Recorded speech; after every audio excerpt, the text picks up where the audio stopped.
નમસ્કાર મિત્રો, વિડીયોમાં તમારું સ્વાગત છે। જી હા મિત્રો, અત્યારે હાલ મોટા અને મહત્વના સમાચાર સામે આવી રહ્યા છે। તો મિત્રો, સમાચારમાં વાત કરીએ તો મધ્યપ્રદેશના રીવા જિલ્લામાં એક ચોંકાવનારી ઘટના સામે આવી છે।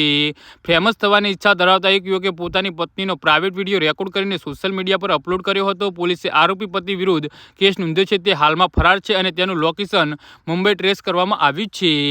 જી હા મિત્રો, પોલીસ તપાસમાં જાણવા મળ્યું છે કે આરોપી લાંબા સમયથી પોર્ન સ્ટાર હતો અને ત્યાં જોયેલો પાત્રોને મૂર્તિમંત કરતો હતો અને આ જુસ્સાથી પ્રેરણાઈ તેને તેની પત્ની સાથે 13 મિનિટ ને 14 સેકન્ડનો ખાનગી વિડીયો રેકોર્ડ કર્યો હતો અને પછી જાણી જોઈને તેને સોશિયલ મીડિયા પર વાયરલ કર્યો હતો, જ્યાં તેની પત્નીએ વિરોધ કર્યો અને ત્યારે પતિએ કહ્યું કે મેં જાણી જોઈને વિડીયો અપલોડ કર્યો છે અને મને કોઈ અફસોસ નથી। હું ફક્ત ઈચ્છતો હતો કે લોકો મને ઓળખે અને લોકો પ્રિય બનવું। વિડીયો વાયરલ થયા પછી પીડિતા માનસિક રીતે ભાગી પડી હતી અને તેને કહે છે કે આ વિડીયો સંબંધીઓ અને મિત્રોને મોકલ્યો। હું સામાજિક રીતે અપમાનિત છું। તેને મને ક્યાંય બતાવવા માટે કોઈ ચહેરો નથી રાખ્યો। તેને મારું જીવન બરબાદ કરી નાખ્યું છે। તે માણસથી કે એક જાનવર છે। જી હા મિત્રો, તો આના વિશે તમારું શું કહેવું છે તો નીચે અમારી કમેન્ટ બોક્સમાં જરૂરથી જણાવજો અને અમારી યુટ્યુબ ચેનલને સબસ્ક્રાઈબ કરવાની ભૂલતા નહીં। ધન્યવાદ।